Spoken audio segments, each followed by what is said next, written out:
Solidarité et information sur Savoie News. Nous retrouvons Monsieur le Préfet Louis Laugier pour un point sur la Savoie. Monsieur le Préfet, bonjour. Bonjour.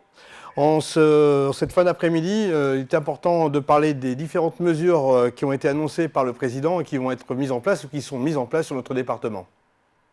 Bien, alors vous savez qu'il y a eu plusieurs phases d'annonce au fur et à mesure. La dernière en date étant bien sûr celle d'hier soir, qui a été ensuite précisée par le ministre de l'Intérieur, et qui vise notamment à limiter les déplacements. Donc je rappelle que l'objectif, c'est de freiner la diffusion de l'épidémie. Et donc une fois de plus, on se positionne sur les responsabilités individuelles avec les gestes barrières, c'est une chose, mais également, il faut aller plus loin, et le plus loin, c'est de freiner les déplacements. Comment cela se passe-t-il? Eh bien, finalement, les déplacements autorisés sont notamment pour le travail. La règle, c'est le télétravail. L'exception, c'est l'absence de télétravail parce qu'on ne peut pas faire autrement. Et à ce moment-là, il peut y avoir déplacement, ainsi que d'autres cadres dans d'autres circonstances, dans lesquelles on peut être amené à se déplacer. Mais elle reste minime. Et l'objectif est vraiment de rappeler chacun à sa responsabilité et leur dire, voilà, très souvent, on estime qu'une personne rencontre 50 personnes par jour. Et il faut réduire ce volume à en gros 5 personnes.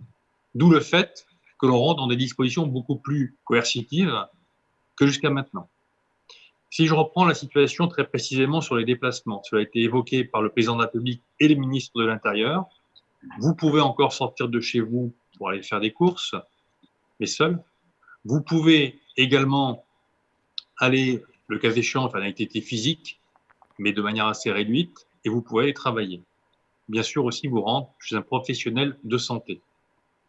L'objectif est vraiment qu'on se limite à cela et que personne n'aille au-delà. Alors pour cela, il y a un système qui a été mis en place, un système d'attestation. Chacun peut télécharger sur le site de la préfecture, sur le site du ministère, une attestation sur l'honneur où on explique dans quel cadre on est amené à sortir. Il faut aussi un document de la part de l'employeur qui dit bien qu'il y a ce besoin-là, je crois.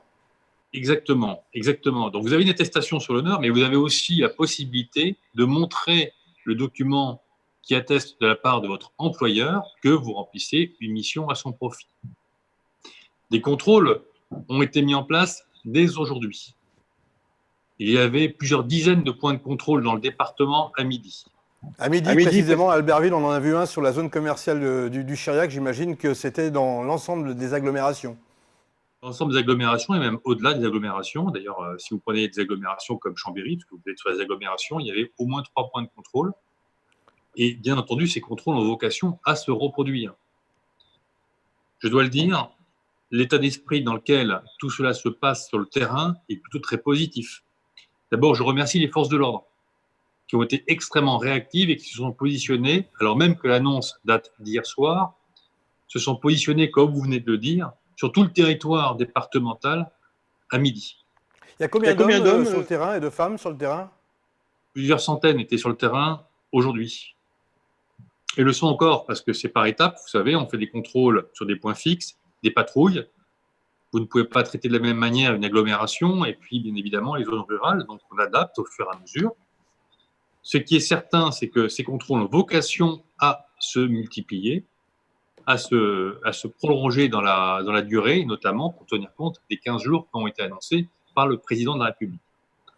Et je tiens donc à remercier les forces de police et de gendarmerie, d'une part, mais également, je dois le dire, les automobilistes que nous avons pu voir, qui se pliaient fort gentiment à cet exercice. Beaucoup d'entre eux avaient, alors selon les points de contrôle, vous voyez, entre 50, 60, 70%, c'est très aléatoire ce que je vous dis, des personnes que j'ai pu voir, j'y suis allé moi-même, avaient déjà une attestation expliquant leur déplacement. Comme quoi, finalement, cette prise de conscience est peut-être réelle. Donc, je profite aussi de ce moment que vous m'offrez pour dire que dans ce cadre-là, on a parlé de l'appel au civisme, je rappelle les gestes barrières, mais également penser un peu à la solidarité. Je crois qu'il y a eu il n'y a pas de panique à avoir, notamment par exemple sur les approvisionnements. Certes, il peut y avoir des rayons qui sont vides à un moment ou à un autre, mais les approvisionnements se font de manière régulière. pour être allé sur Chambéry hier ou encore ce matin à Albertville, il y a des queues entières de personnes avec leur caddie et c'est presque impressionnant. Est-ce que les gens sont bien conscients qu'il n'y a pas de problématique d'approvisionnement? C'est pour ça que je le dis. C'est pour ça que je le dis. Mais à l'inverse, si vous voulez, je suis passé ce matin devant une grande surface lors des contrôles et le parking était à moitié vide. Donc, vous voyez, c'est selon les moments, selon les heures. Et je crois qu'il faut vraiment rester dans une politique très, très positive en se disant, eh bien voilà, on s'inscrit dans une démarche de solidarité. Cette solidarité permet d'éviter de diffuser la maladie, mais également de dire, ben voilà, tout ça ne se passe pas dans de mauvaises conditions parce que malgré tout, je suis allé voir d'autres surfaces de taille moyenne hier et je sentais qu'il n'y a pas de queue, il n'y a personne d'ailleurs dedans. Et pour autant, on voyait bien que les rayons étaient pleins. Pas tous, mais étaient pleins pour la plupart. Donc voilà, je crois qu'il faut se mettre là-dessus sur quelque chose de simple, raisonner de manière rationnelle et avancer collectivement dans cet effort qui nous est demandé. Alors, on a un certain nombre de questions au niveau de nos internautes, que ce soit sur Savoie News, Chambéry Actu, Albertville Actu, comme par exemple la banque alimentaire, est-ce qu'elle reste ouverte à Chambéry? Des exemples comme ça, on peut se renseigner où et comment? Alors, oui, la banque alimentaire, pour répondre à votre question très précisément, la banque alimentaire reste ouverte. Après ça, pour toutes les questions, eh bien, vous savez, vous appelez par exemple la banque alimentaire, elle vous répondra directement. On est d'accord. Ça paraît plus simple. Tous les services restent en place. Alors, tout dépend. En tout cas, la banque alimentaire reste en place.